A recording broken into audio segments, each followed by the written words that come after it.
Bonjour les amis, j'espère que vous allez bien. Je suis Pascal Trifingui, la Madeleine Kunzang Kringle. Et aujourd'hui, nous allons parler de la question qui fâche tout le monde, c'est la question de l'État d'Israël. Alors, qu'est-ce qui se passe en Palestine? Pourquoi tant de haine? Pourquoi ces affrontements? Pourquoi ces deux États nationaux, Israël, qui fonctionne bien, c'est vraiment un État qui fonctionne bien, l'État d'Israël, avec des services publics, avec une démocratie, avec une armée qui sécurise bien le territoire, etc. Et pourquoi de l'autre côté, du côté palestinien, eh bien ça fonctionne pas. L'État est complètement corrompu, gangréné, les gens vivent dans des conditions misérables, il y a eu un exode très important. Donc qu'est-ce qui se passe? Pourquoi un État laïque, ça a fonctionné, qui est devenu un État religieux, ça a fonctionné du côté d'Israël? Et tant mieux. Et pourquoi un État laïque qui aurait pu devenir religieux, ça n'a pas fonctionné du côté palestinien? Pourquoi ça a été impossible? Est-ce que c'est la faute de qui? Est-ce que c'est la faute des Palestiniens? Est-ce que c'est la faute des sionistes, etc. Bien, on s'en moque. Ce qu'on va regarder aujourd'hui, eh bien, c'est les faits. Qu'est-ce qui se passe? 2, on va en rire. Et 3, on va essayer de voir quelles sont les solutions, parce que c'est triste de voir des Palestiniens vivre dans ces conditions-là, et c'est insupportable de voir des Israéliens recevoir des bombes contre les hôpitaux, dans les marchés, dans les cours des écoles, des êtres humains, notamment et en particulier de la même famille religieuse, les fils d'Abraham, n'ont pas à se traiter de cette manière-là. C'est particulièrement indigne, c'est un très mauvais exemple qui est donné. Et dans un monde qui se veut un monde de paix, eh bien, on va voir qu'il y a des gens qui veulent la guerre. Alors, l'histoire contemporaine, elle plonge ses racines extrêmement loin dans l'épopée d'Abraham. Qui est Abraham? Abraham, il est un homme qui, pendant l'ère du taureau, vit dans la grande ville d'Our. C'est une ville qui est très connue pour ses œufs. Les œufs durs, c'est connu dans le monde entier. Cette ville dure, elle est vouée au culte du veau d'or, et elle sacrifie ses fils aînés qu'elle jette dans le feu dédié au dieu Marduk, dieu à Enlil, un dieu méchant, à qui il faut jeter son premier enfant dans le feu. Il y a de la pédophilie, de l'usage de drogue, une administration pesante, des banquiers, de l'usure, etc. Ça ressemble beaucoup au monde du veau d'or de l'Égypte, le monde du veau d'or actuel de New York, avec ses rites pédophiles et sataniques. Alors Abraham, il décide de sortir de cette ville épouvantable, dure, avec sa femme. Sa femme, elle est âgée, elle est stérile. Puis il va rencontrer des messagers, et sa femme va devenir fertile, et elle va avoir un enfant. Mais Abraham, il est un peu dans le doute, il sait pas trop quoi faire, et donc il a aussi un enfant avec une de ses esclaves qui s'appelle Agar. Et donc, dans la lignée d'Abraham plus Agar, Agar, c'est une femme qui est d'une famille royale égyptienne, c'est une descendante de Cham et de Couch. Eh bien, vous allez avoir cette lignée des Arabes, dans le cadre duquel va apparaître, avec le prophète Mohammed, la paix sur lui, eh bien, la loi de Mohammed, la charia, évidemment, ce qui en découle, l'islam, avec ses tariqas, c'est-à-dire avec ses maîtres spirituels et ses voies spirituelles, dont le soufisme. De l'autre côté, Isaac, il va avoir un enfant avec Rebecca qui s'appelle Isaac. Donc Abraham a un enfant avec Agar qui donne Ismaël, avec son autre femme, je crois qu'elle s'appelle qui s'appelle Isaac. Et Isaac, eh bien, il va avoir lui-même 2 fils. Il va avoir un fils qui est très très bien, très intelligent, très sage. C'est Jacob Israël. Il aura lui-même 12 enfants qui sont à l'origine des 12 tribus d'Israël. Et de l'autre côté, il aura Ésav, qu'on appellera par la suite Édom, qui est roux, qui est sanguin, qui est violent, qui a une tête à claque, qui est poilu comme un singe, et qui a tout le type néandertalien de son ancêtre, le frère de Noé, et qui est quand même Gogol premier, dernier de la classe. Voilà. Et donc évidemment, Isaac, eh bien, va donner la bénédiction à son fils Jacob. Jacob, plus tard, il aura un combat avec un ange, et il prendra le nom spirituel d'Israël. Et il aura 12 fils. Des 12 fils de Juda vont naître les 12 fils de Jacob, dit Israël, eh bien, vont naître les 12 tribus d'Israël après la sortie d'Égypte. Et tout le monde va bien se comporter, tout le monde est vertueux, mais à un moment, il y a un virage qui est pris. Ce virage, il est pris de la manière suivante. Eh bien, la tribu de Dan et la tribu de Manassé vont former ce qui s'appellera le royaume d'Israël et ils vont retourner au culte du veau d'or et au rite de Moloch. De l'autre côté, la tribu de Juda, eh bien, elle va créer son propre royaume, le royaume de Judée, dont va apparaître eh bien, le nom de juif, puisqu'en fait, les Judéens, ce sont les habitants du royaume de Juda, et la religion qu'ils pratiquent, ça s'appelle le judaïsme, et quelqu'un qui pratique le judaïsme, c'est un juif. Sauf que les Israélites, eux, ils l'ont un peu verte, et ils vont partir à la conquête du pouvoir, et notamment à un moment, les Israélites de Dan et de Manassé, avec les Édomites, vont imposer un roi, une dynastie complètement pourrie, qui est la dynastie du roi Hérode. Hérode l'Ancien, c'est un tyran, un sanguinaire, c'est lui qui va ordonner l'assassinat des enfants avant la venue du Messie, ce qu'on appelle les saints innocents dans le christianisme, et son fils, Hérode le Jeune, et c'est lui qui amènera à la condamnation de Jésus, qui fera décapiter Saint Jean-Baptiste pour coucher avec sa fille, enfin sa belle-fille. Donc on a à l'heure actuelle un espèce de micmac religieux qu'il est très facile à dénouer. On a d'un côté les musulmans qui sont des descendants, qui sont une religion. Les musulmans, c'est des gens qui ont adopté une religion qui a été révélée aux Arabes par le prophète Mohammed dans la lignée de Ismaël qui remonte à Abraham. On a la lignée d'Isaac avec Jacob, Israël, et d'un côté Ésaü, Édom. Alors les Édomites, c'est des pourris, oubliez-les. Jacob, Israël, eh bien, il va avoir 12 fils. Dans ces 12 fils, il y en a 2 qui vont mal se comporter, 2 tribus qui vont mal se comporter. C'est la tribu de Dan et de Manassé qui vont rejoindre les Édomites et qui vont devenir les Israélites. C'est les actuels talmudistes.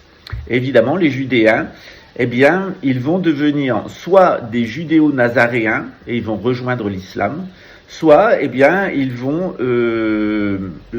se fondre dans le talmudisme. Donc, dans le talmudisme, on aura 2 tendances. On aura une tendance judéenne qui est attachée à la Torah, qui est attachée à l'esprit, et on a une tendance qui est complètement israélite et qui est complètement attachée au veau d'or, et qui, elle, rêve eh bien, d'une eschatologie qui est un petit peu différente. Sur un petit dessin, c'est beaucoup plus clair, je vais vous montrer ça à la suite, et puis on va reprendre notre propos sur qu'est-ce qui se passe, hélas, pour les Palestiniens et les Israéliens, qui sont les uns comme les autres dans une situation qui doit attirer notre compassion et pas des jugements de valeur. Voilà le petit schéma promis. Donc vous avez Abraham qui est ici, vous avez Ishmaël et Isaac. Isaac, il est fait avec la femme légitime d'Abraham, Ismaël avec son esclave qui s'appelle Agar. Du côté d'Ismaël donc qui est né de Abraham et de Agar qui est une fille d'une reine égyptienne, eh bien on va voir Mohammed, l'islam et évidemment les musulmans. C'est simple. Du côté d'Isaac, eh bien Isaac va avoir 2 fils. Il est le fils d'Abraham. Il va avoir 2 fils, Ésaü qu'on va appeler Édom et Jacob qu'on va appeler Jacob Israël. Les descendants d'Ésaü et d'Édom, eh bien, ils vont participer à différents cultes, les cultes du veau d'or, et ils vont rejoindre ce qu'on appelle les Israélites. Alors Jacob, Israël, qui est le deuxième fils jumeau d'Isaac, eh bien, il va avoir lui-même 12 fils. Dans la tribu de Dan, Manassé, eh bien, on va retourner au culte du veau d'or avec les Édomites, ça va donner les Israélites, qui plus tard donneront les talmudistes actuels. On est dans la déviation de la tradition abrahamique. C'est un retour au culte du veau d'or de Sumer. Et dans la tribu de Juda, elle va exploser en 3. On a une partie des Juifs, donc des habitants de la Judée, des Judéens, qui vont rejoindre les talmudistes. Et donc, on a 2 courants à l'intérieur du talmudisme, un courant qui est judéen et un courant qui est israélite. Pierre Hillard l'expliquait très bien. Des descendants de la tribu des Judas, des Judéens et des Samaritains, etc., et des Galiléens, on va avoir des chrétiens. Mais aussi, on va avoir des judéo-nazaréens. Des descendants des judéo-nazaréens, c'est les gens qui ont suivi Jacques, le frère de Jésus, qui était juif, qui était galiléen, et qui vont créer leur propre tradition qu'on appelle le judéo-nazaréisme, et qui vont ensuite eh bien, être la base sur laquelle va se créer l'islam. Donc à l'heure actuelle, on a 3 religions. On a le talmudisme avec 2 courants, un courant israélite et un courant judéen. On a les chrétiens, dont la plupart se sont laïcisés et ont rejoint les Israélites avec la couronne britannique dans le culte du veau d'or. Et puis on a les musulmans. Et chez les musulmans aussi, il y a une tendance à aller vers le culte du veau d'or, de rejoindre les Édomites, principalement la couronne britannique et son projet de gouvernance mondiale. Dans le contexte de l'État d'Israël, eh bien, il est souvent douloureux de rappeler les origines du sionisme. Souvent, c'est quelque chose qui fait hurler les gens. J'ai écrit un livre qui s'appelle La psychologie selon la synagogue de Satan et dans l'Église de Dieu, où j'ai expliqué que le nazisme et le sionisme sont deux enfants du nationalisme européen. Ce qu'il faut comprendre, c'est qu'il y a un antagonisme viscéral entre le catholicisme romain et le talmudisme. Ils se détestent et pourtant, le catholicisme romain a été créé par des talmudistes qui voulaient aider les Édomites de Rome à se débarrasser des chrétiens. Donc on avait un mouvement chrétien gnostique à Rome, ce qu'on appelle l'église de Jean, et ce mouvement gnostique a été persécuté jusqu'au IIIe siècle. Et la fin du IIIe siècle, et donc l'idée, ça a été de créer en parallèle du talmudisme, de récupérer les gnostiques chrétiens, de formater une religion chrétienne qui serait une antithèse du talmudisme. Donc on a d'un côté le catholicisme, d'un côté le talmudisme. Évidemment, ces deux traditions, elles vont vivre côte à côte. Le talmudisme va permettre de recueillir tout l'enseignement des rabbins. Moi, j'ai étudié le Talmud, la Torah. Je suis de très bons maîtres spirituels dans le judaïsme ashkénaze et dans le judaïsme séfarade. J'aime beaucoup étudier avec les Israélites, que ce soit avec les Israélites qui sont voués au veau d'or ou les Judéens qui sont voués à l'esprit. Dans le contexte talmudiste, il y a les deux écoles qui sont d'ailleurs en conflit, comme partout. Cette ligne de partage, les gens du veau d'or et les gens de l'agneau d'or, elle est absolument partout. C'est les fils de Bélial et puis les fils de Dieu. On la retrouve absolument partout. C'est les matérialistes et les spiritualistes, ou les spirituels. Et cet antagonisme viscéral entre les talmudistes et les catholiques, il va croître au cours de l'histoire jusqu'à générer des pogroms, jusqu'à générer des expulsions des juifs de la péninsule arabique. Et puis, on va avoir l'apparition à partir de Philippe le Bel de ce qu'on appelle le nationalisme européen. C'est une forme de luciférianisme. On ne croit plus dans la grâce. On va vers le veau d'or, vers Satan. On va s'israéliser petit à petit. Et là, on va s'apercevoir qu'il va apparaître un phénomène de laïcisation. Les gens deviennent de plus en plus ignorants. Ils veulent plus que le Talmud ou que les évangiles catholiques interviennent dans leur vie. On a des peuples qui vont plus se reconnaître soit dans la Torah, soit dans les évangiles, et qui vont avoir un rejet par rapport à ça, et qui vont se laïciser. Et cette laïcisation du catholicisme va devenir le nazisme. Le nazisme, c'est la religion des dieux martiens, des dieux ariens. Le nazisme, c'est du nationalisme, c'est de la laïcisation. Et puis, c'est une opposition aux théologiens catholiques. C'est le rejet total du catholicisme et la fabrication d'une nouvelle religion nationale de dieux martiens. C'est pareil du côté talmudiste. Du côté talmudiste, il va avoir d'abord le frankisme de Jacob Frank avec un rejet extrêmement fort de la Torah, de la tradition talmudiste.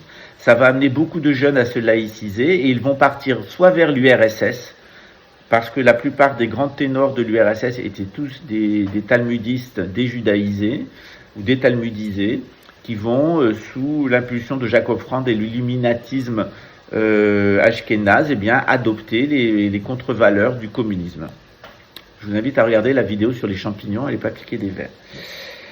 Et petit à petit, on va voir apparaître autre chose qui s'appelle le sionisme. Donc le soviétisme, le bolchevisme, c'est une laïcisation du talmudisme à l'Orient, et le sionisme, c'est une laïcisation du talmudisme en Occident. Donc, qu'est-ce que propose Theodor Herzl? Theodor Herzl dit, si vous êtes juif, vous devez apostasier votre religion et adopter la religion du pays où vous êtes. Si vous êtes dans un pays catholique, devenez catholique, protestant, devenez protestant, orthodoxe, devenez orthodoxe. C'est une stupidité absolue. On est talmudiste, on reste talmudiste, on reste dans la foi de ses ancêtres. Il n'y a aucune obligation, chacun fait exactement comme on va à son cœur. C'est une volonté de détruire l'autorité des rabbins et une volonté de détruire le talmudisme sur une idée de la laïcité, puisque l'idée sioniste, c'est d'avoir un État laïque, socialiste, nationaliste juif en Palestine, qui va avoir l'opposition de tous les rabbins. Tous les rabbins dans le monde entier se proposent se prononce contre le sionisme, et le sionisme est considéré comme une hérésie, comme le franquisme, en disant que c'est très dangereux. D'un côté, ça a donné naissance à l'IRSS, et que ça pourrait donner une monstruosité du côté occidental. On y va, puisque c'est ce qu'on appelle la gouvernance mondiale, qui est un pur produit de la laïcisation du talmudisme et de la laïcisation du protestantisme en Angleterre, de l'anglicanisme, dans une espèce de pendant du nazisme, hein, comme il y a eu un nazisme pour les Allemands, comme il y a eu Napoléon pour les Français, comme il y a eu Staline pour les Russes. Eh bien, on a un espèce de Golgoth 24 qui est en train d'apparaître en la personne d'Henri d'Angleterre. On voit tout à fait ça se profiler. C'est un nazisme anglo-saxon. Alors, quelle est la situation actuelle? Eh bien, on a un pauvre État d'Israël qui est un peu une citadelle assiégée, qui arrive à tenir parce qu'il y a l'OTAN qui soutient Israël. Les Israéliens ont été très très courageux, que ça soit dans la guerre des 6 jours, dans la guerre du Yom Kippour. Israël est passé pas très très loin de sa destruction. Les Israéliens ont été extrêmement courageux et motivés pour défendre leur État laïque contre le nationalisme arabe. Donc on a un nationalisme juif qui s'est fait attaquer par un nationalisme arabe. Les Israéliens n'ont jamais déclaré la guerre à qui que ce soit. C'est les gens autour qui ont voulu détruire l'État d'Israël. Même la constitution iranienne propose la destruction de l'État d'Israël. C'est quand même horrible que dans sa constitution, un État dise qu'il veut détruire un autre État. Il y a aucun respect. Les États, dans le cadre de la Charte des Nations Unies, les États doivent se respecter entre eux, sauf être des États criminels. Et donc l'Iran est un État criminel qui souhaite la destruction de l'État d'Israël, qui est pourtant né de l'accord de Balfour, du traité de Versailles et d'un vote à l'unanimité, à la majorité de l'Assemblée générale des Nations Unies en 1947, qui a permis la création de l'État laïque d'Israël. Depuis 2019, je vous l'avais annoncé en 2015, je vous dis l'État sioniste sera terminé à la fin de 2018, début 2019. C'est ce qui s'est passé puisque Israël est devenu un État religieux. Et c'est une bonne chose qu'Israël soit devenu un État religieux, où on va pouvoir pratiquer, où la religion qui va s'imposer dans l'État d'Israël, c'est la religion judéenne, le retour à la Torah, aux valeurs de la Torah, et on va sortir du nationalisme sioniste laïque pour rentrer dans la préparation du royaume de Judée avec le retour du Mashiach, avec la venue du Mashiach, et c'est très très bien, c'est pour ça qu'il faut soutenir l'État d'Israël dans ses efforts d'indépendance. Hélas, ça va pas forcément bien marcher. Je vais vous expliquer pourquoi. D'abord, l'État d'Israël, c'est un État qui est trop petit. D'abord, il devrait, s'appeler l'État de Judée, et non pas l'État d'Israël. Il y a une erreur de choix. Si c'est l'État d'Israël, c'est les Israélites, c'est-à-dire Dan et Manassé, ils sont au service du veau d'or. Si c'est la Judée, c'est dans la succession du roi David et du roi Salomon, et à ce moment-là, c'est trop petit. C'est-à-dire que normalement, la Judée, elle doit avoir tout l'espace qui a été promis à Abraham, c'est-à-dire de la Sibérie jusqu'au Soudan. Moi, je suis pour un énorme royaume de Judée qui aille de la Sibérie jusqu'au Soudan. C'est ce qui correspond aux zones des 7 tours du diable. Voilà. C'est la promesse qui a été faite à notre ancêtre Abraham par Dieu d'occuper les terres de Canaan, qui les a perdues à cause de son indignité. D'autre part, on peut aussi reprocher à l'État d'Israël, jusqu'en 2019, d'être un État laïque voulu par la couronne britannique allemande dans le cadre de son programme d'empire mondial, fruit du nationalisme anglo-saxon. Donc, c'est très bien qu'Israël soit devenu... moi, j'ai sauté de joie lorsque j'ai vu que Israël devenait un État religieux. C'est vraiment un des signes de la venue très très proche du Mashiach. Et moi, je suis très très très content pour les Judéens. Je suis très content pour le royaume de Judée, qu'enfin on se débarrasse des Israélites et qu'on se débarrasse de la laïcité et que le royaume de Judée redevienne le royaume de Judée du roi Salomon et du roi David. Alors évidemment, il y a une ambition de la famille royale de Grande-Bretagne. Ce sont des Allemands, les Windsor, ce sont des descendants d'Ésaü, ce sont des descendants d'Édom. Par Alexandre le Grand, par les familles royales égyptiennes, ce sont des Édomites, donc des Israélites. Le prince Charles a été élevé dans le culte israélite et non pas dans le culte judéen et circoncis, et il se rêve en tant que roi d'Israël. C'est certainement Harry Windsor qui sera proclamé roi d'Israël, c'est-à-dire qu'il sera l'antéchrist, ce qui laissera la place au Mashiach, qui sera roi de Judée, c'est-à-dire roi des Juifs. Là, on est véritablement avec un roi ou des Israélites, c'est-à-dire un roi des gens qui sont voués au veau d'or.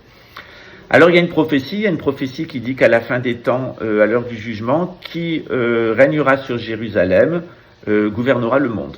Donc il y a une vieille bagarre au Moyen-Orient avec d'un côté l'État d'Israël qui ne comprend pas l'ancienne Judée. Ça, ce qui est dingue, c'est que l'État d'Israël comprend tout sauf la Judée. Donc c'est bien un État israélite, c'est pas un État judéen. 90% des Israéliens sont des Ashkénazes, qui n'ont aucun lien génétique avec aucune des tribus d'Israël. Ils sont des descendants de Canaan. Et donc, ils sont des Cananéites qui se sont convertis au talmudisme de Babylone et qui sont donc israélites et qui sont donc voués au culte du veau d'or. Alors, qui tire les ficelles, je vous l'ai dit, derrière, c'est évidemment les Windsor. Qui sont les Windsor? Eh bien, ce sont des Édomites, ce sont des descendants de Ésav, de Ésaü et d'Édom. Voilà, qui se sont associés avec les descendants de la tribu de Dan et de la tribu de Manassé, c'est-à-dire les Israélites voués au veau d'or.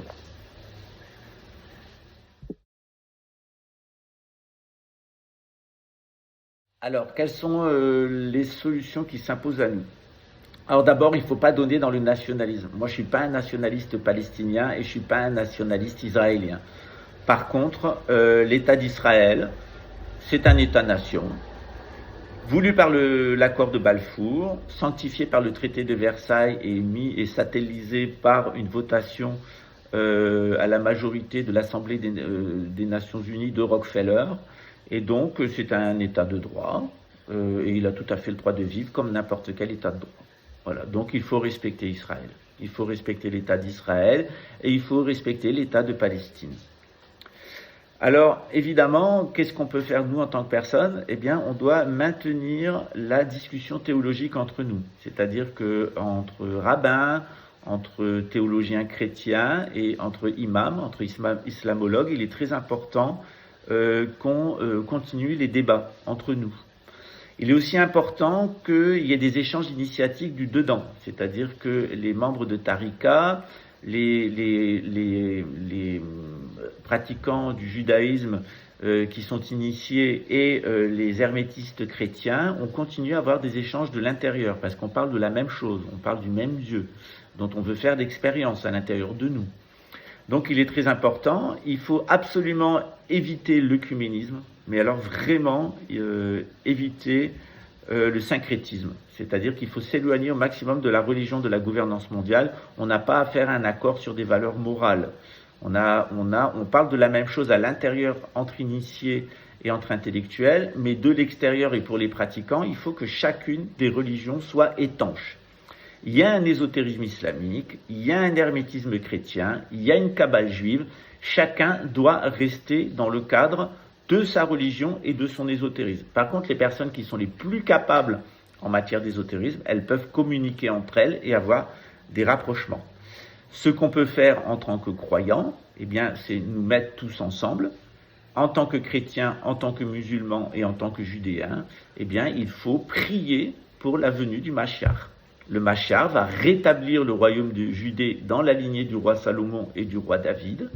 Il va vaincre la tribu de Dan et la tribu de Manassé, qui seront dédiés à l'Antéchrist, c'est-à-dire les Israélites voués au veau d'or. Et puis évidemment, eh bien, il y aura un accord entre l'islam et le judaïsme, puisque eh bien, le Mahdi et le Mashiach se retrouveront ensemble, et que ça sera le Mashiach qui mènera la messe et le Mahdi qui laissera le Mashiach mener la messe, c'est-à-dire que l'intellectualité finale reviendra aux Judéens.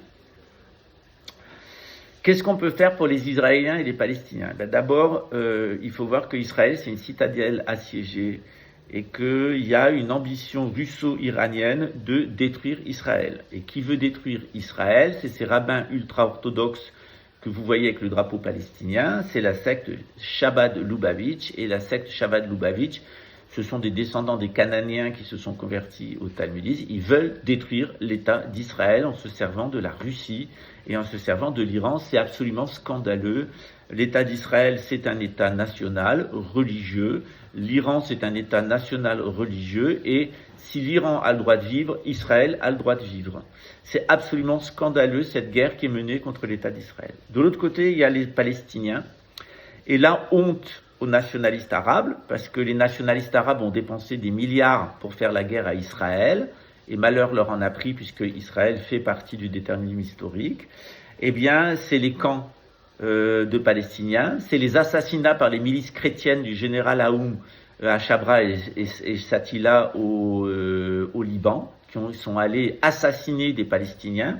C'est les camps de la honte en Jordanie et en Égypte où les Palestiniens sont exploités comme des esclaves. Et c'est l'horreur absolue pour les Palestiniens. L'Arabie Saoudite ne fait rien. Il n'y a que la petite Jordanie et l'Algérie qui ont fait quelque chose pour les Palestiniens. Il y a environ 400 000 Palestiniens qui vivent en Algérie. Tout cet argent qui a été dépensé pour faire la guerre à Israël, il aurait mieux fait d'être utilisé pour avoir un État laïque palestinien qui pourra, dans le futur, aurait pu devenir un État religieux palestinien dans l'attente de la venue du Mahdi. C'est pas ce qu'ont voulu les élites palestiniennes, qui sont allées d'abord vers le terrorisme et ensuite qui sont complètement pourries et corrompues jusqu'au dernier degré et qui même donnent la main à une organisation terroriste qui veut détruire l'État laïque et maintenant l'État religieux d'Israël, qui est un État de droit, qui est eh bien le Hezbollah iranien. Donc on est absolument épouvanté que les Palestiniens, qui sont eux des descendants des 12 tribus d'Israël, des 12 tribus de Jacob Israël, eh bien, qui sont d'ancestralité abrahamique, soient traités comme les derniers des chiens, accusés d'être des terroristes et en proie au nationalisme avec des élites corrompues. On est vraiment dans un espèce de dialogue de sourds où d'un côté on a des Israéliens qui ne sont pas des descendants d'Abraham mais qui ont adopté le talmudisme, et de l'autre côté on a des Palestiniens qui sont des descendants d'Abraham mais qui ne respectent pas les valeurs de l'islam et qui sont allés dans une espèce de version complètement folle, terroriste de l'islam, qui est indigne. Quand on est musulman, on ne peut pas tuer des enfants israéliens, on ne peut pas tuer des Israéliens. Les talmudistes sont les frères des musulmans et les frères des chrétiens. On partage tous les mêmes valeurs de l'abrahamisme et il n'y a aucune raison que nous nous fassions du mal les uns les autres. Derrière, il y a quelqu'un qui tire des ficelles, et cette personne qui tire des ficelles, eh bien, c'est justement les Édomites, c'est-à-dire la couronne britannique, et avec les Israélites, c'est-à-dire les descendants de Dan et de Manassé, qui sont voués au culte du veau d'or, et eux rêvent d'une gouvernance mondiale d'Édom. Et c'est exactement ce qu'ils ont essayé de nous imposer, eh bien, avec Harry Windsor d'Angleterre, c'est-à-dire, eh bien, un faux roi de Palestine, un faux roi d'Israël, qui serait un Israélite, chrétien, et qui dirait, qui va aller jusqu'au pire des sacrilèges, c'est-à-dire de dire qu'il est Dieu. Voilà, on est vraiment dans une dimension de folie. Alors bien entendu, la plupart des musulmans, la plupart des chrétiens et la plupart des juifs se laissent complètement aveugler dans cette histoire, où on ne sait plus qui est-ce qui est à Paul, à Jacques ou à Pierre. Et eh bien, aujourd'hui, j'espère vous avoir aidé à avoir des idées plus claires. Il faut respecter l'État d'Israël, il faut respecter l'État de Palestine, il faut respecter les croyants des trois religions. Et évidemment, on a toujours le même problème avec les descendants des Cananéens. Lorsqu'ils pratiquent le Talmud, il n'y a aucun problème. Mais lorsqu'ils se sont laïcisés, c'est la même chose pour les musulmans. Quand les musulmans vont vers le nationalisme et se laïcisent, ils commettent des horreurs, exactement comme l'ont fait les Turcs avec Atatürk en tuant 1 million de pauvres Arméniens. À très bientôt, ciao.